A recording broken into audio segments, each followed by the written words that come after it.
you later. Bye.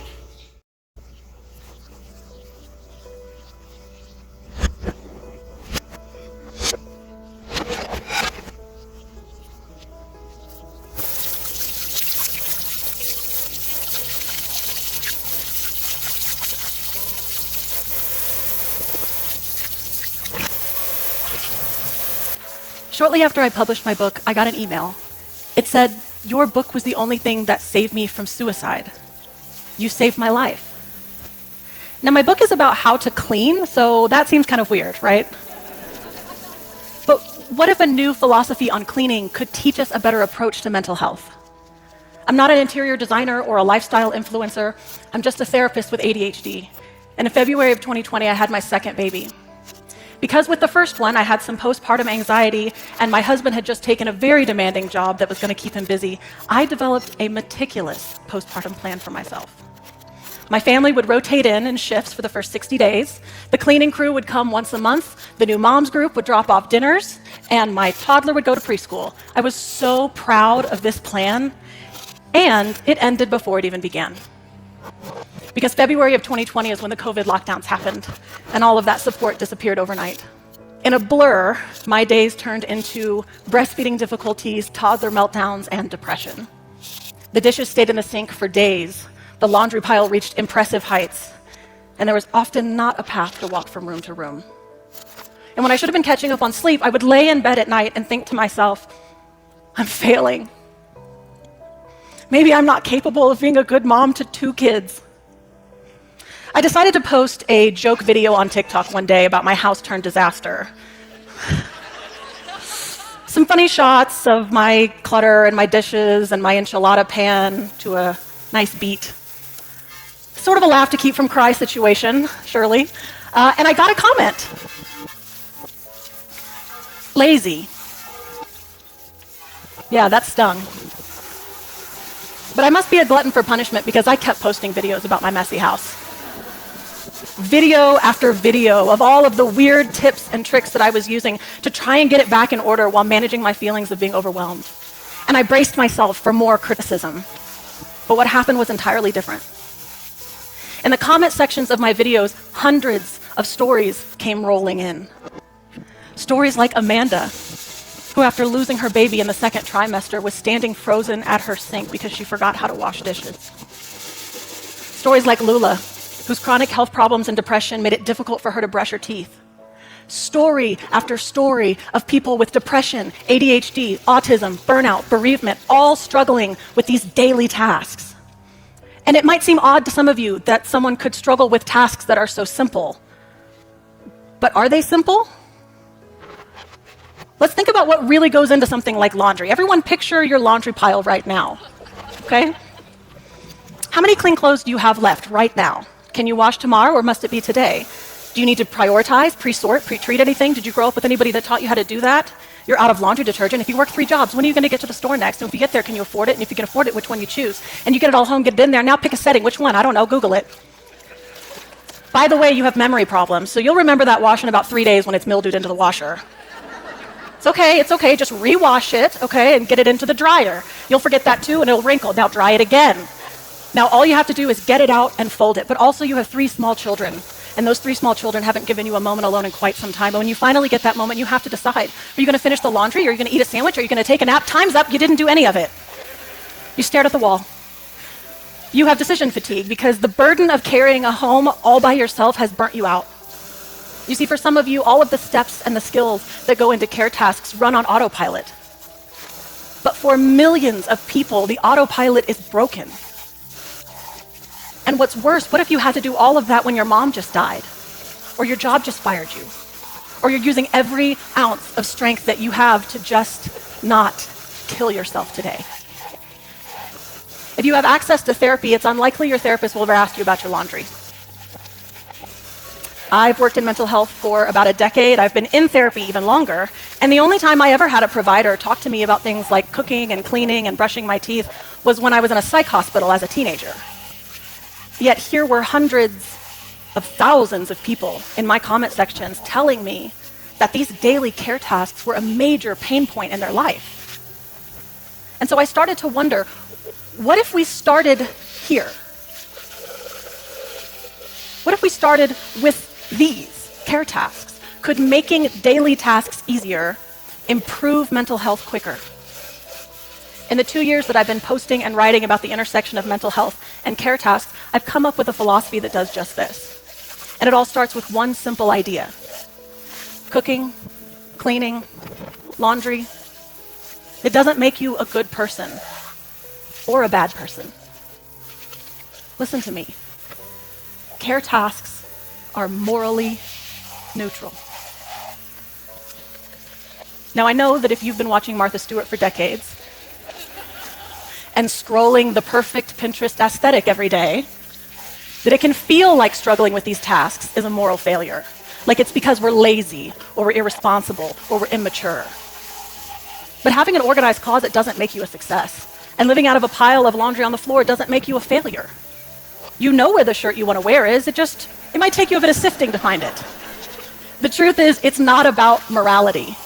It's about functionality. Does your home work for you? Not some hypothetical house guest that is coming to inspect your closet.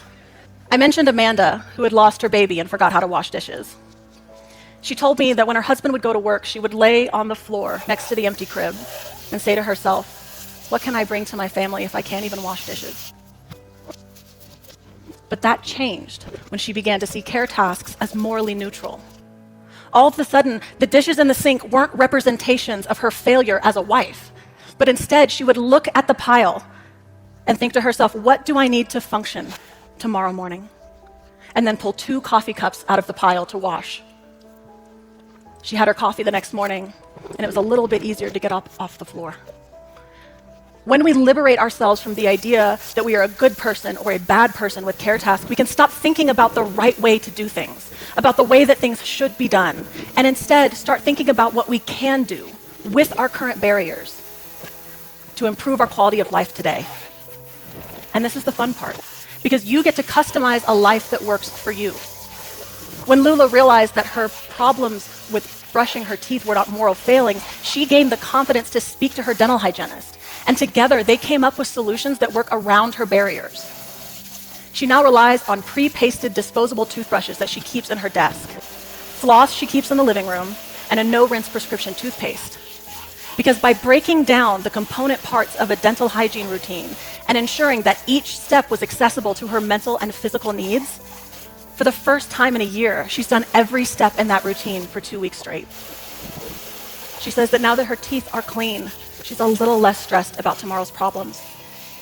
And this approach can work with any care task that you struggle with. Simply ask yourself, what am I trying to achieve, and how can I achieve it in my way?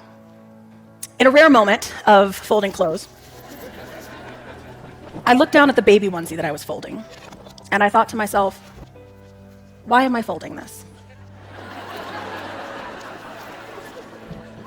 Baby onesies don't really wrinkle. And even if they did, nobody cares if a baby's in a wrinkly onesie. Furthermore, I was probably going to change her 4 times before lunch. This doesn't need to be folded. I said it out loud and literally braced myself for the laundry police. I don't know. There are rules to laundry. But for the first time, I stopped thinking about the way that laundry should be done, and instead started thinking about how I could make laundry functional for me. And I looked down at the fleece pajamas and the underwear and the athletic shorts and the tank tops and realized almost none of my clothes actually needed to be folded. And I haven't folded any of it since.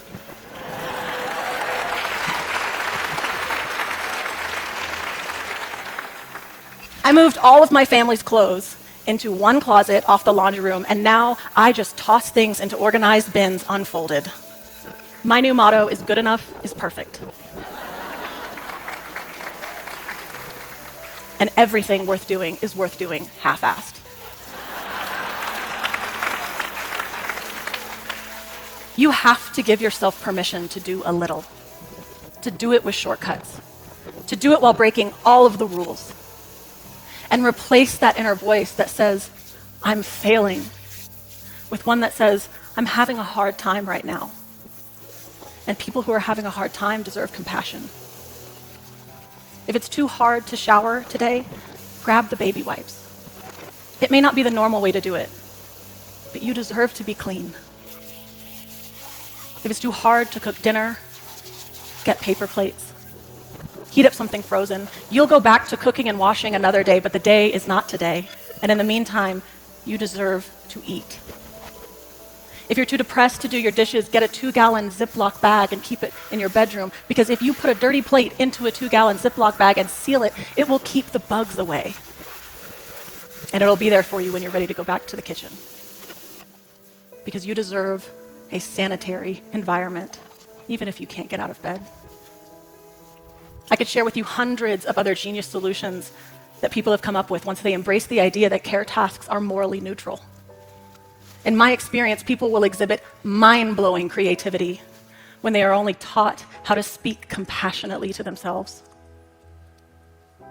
So what if mental health treatment started here? By shifting the idea of care tasks as these external measurements of your worthiness to just being morally neutral tasks that you can customize to care for yourself. Because if it's true that regardless of what you struggle with, you are worthy of a functional space, what else might you be worthy of? Thank you.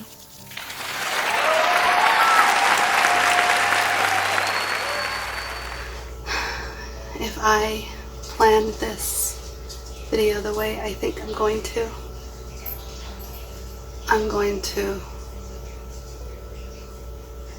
say goodbye, because you just watched me do the dishes in reverse. And I'm not done with the dishes, so if you don't see a clean sink in the beginning of this, it's because I'm running out of steam. Ran out of space in the dishwasher. Our dishwasher's broken, and I need those dishes to dry before I do any more, so maybe I'll do another video tomorrow. Hi, my name is Crystal, and I'm the Deslob student. We'll see how this goes. Talk to you later.